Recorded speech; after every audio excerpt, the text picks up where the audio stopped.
Hi, this is Suszek doing another video. Okay, this is Faith Talk, and I want to talk about losing your sickness. Now, there were times many years ago when people were going to tent revivals and getting healed and healing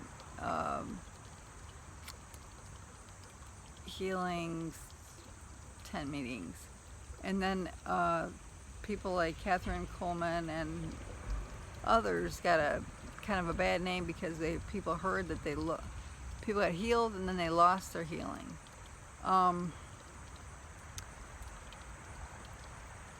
It's just a misunderstanding because when you get healed suddenly and you still think sick, you're going to get it back.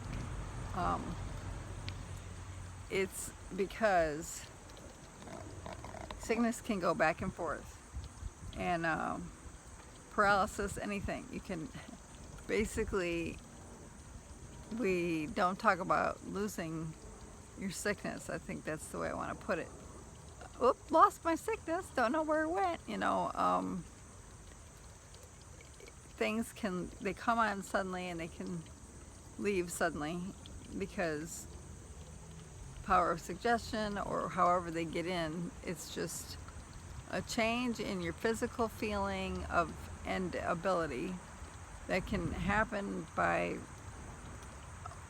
trauma and or just come on you, and your ability to not believe it is vital, because it can be life and death. So I'm going to talk about understanding how to view sickness as something that can just disappear, and oops, I'm well again. Instead of trying to find a reason why you got sick and just the symptoms. Again, it's the symptoms come and go, and you don't have to believe in the sickness. And I've talked about distracting yourself from it. You'll notice when you start to dabble in understanding how to stay well and by faith, which is just reality. The truth of the matter is that we're not sick, and we're not paralyzed, and we're not. It's like, remember, call it a phenomenon, but they call that there's this sleep paralysis that happens to people. If you look it up, because they don't understand it. Well, once you realize that it can happen to anyone,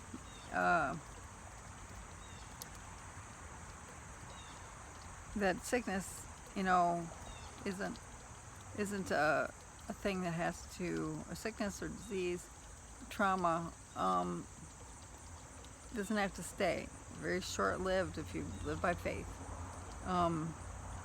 Then the fact that paralysis can come on someone in many different ways, including waking up paralyzed, but the resisting makes it go away. Praying it off, Jesus help me, praying, speaking, shaking like you're tied in ropes.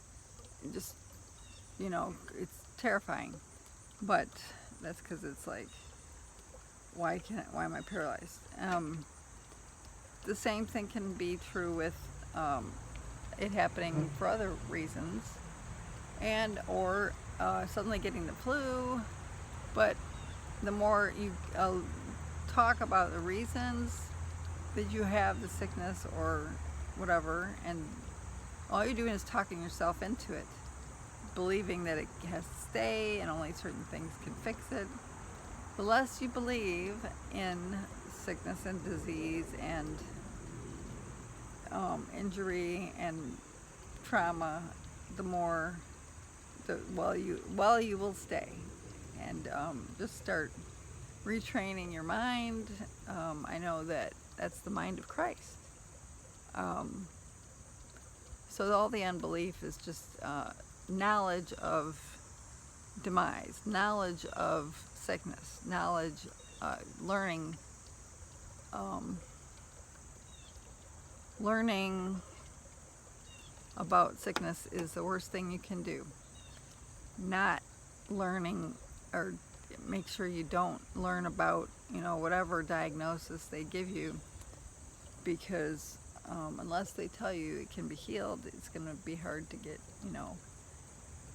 see it change. So losing a sickness is a new way I'm putting getting healed. See, getting healed is just a matter of recognizing that you're not sick,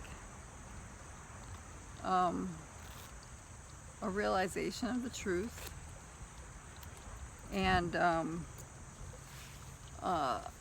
undoing a belief that you are paralyzed or sick. And I speak from experience, and these videos are for me. It's helping me. The more I talk about it, it's really changing how I believe, and I know snap out of it. It's somebody shake you.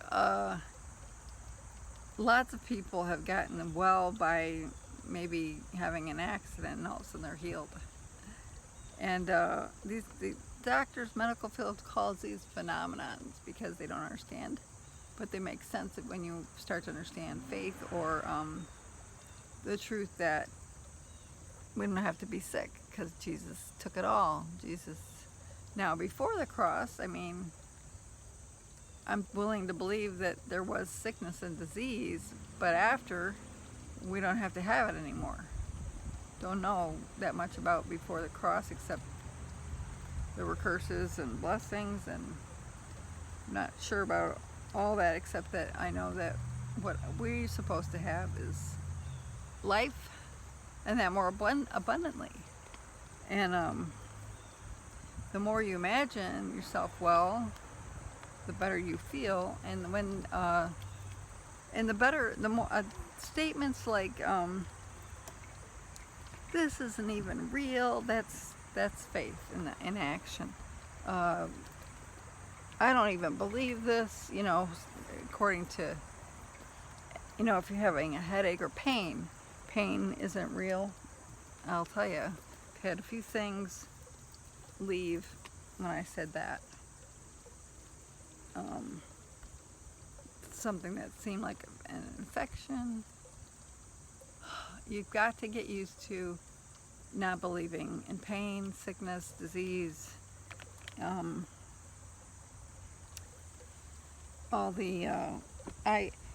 it really comforts me to know that these things aren't real. And my mother got sick. Well, I wouldn't say sick, but paralyzed by I really think it had something to do with her meditating on it and thinking about what happened to me over years. People tend to catch the things that they are around, even though it's not possible. It can happen by the fact that you're meditating on it. Like, people get diabetes just by being around somebody else that has, because you're thinking about what it's like to have it. You really need to get your mind off of and not be. The only reason you need to not be around stuff is because your mind can start to feel the same symptoms. Like they joke about it, but it's absolutely true. Watching commercials or a documentary about a sickness causes people to start to get symptoms. But it's the same thing with everything. It's all real. It's all that, that's really how you get it, is you might get something you've never heard of before, something's been shocked into you, or you don't think you've heard it before. I'm not going to try to explain all the ways that we can get sick or have these problems, but I know that lose your sickness. That's another way to say get healed. You are healed. It's kind of trite now because people have said it so many times, I know it's scriptural. You know, by his stripes we are healed. To me, that means by his stripes I'm not sick. I like to say it in a way that helps me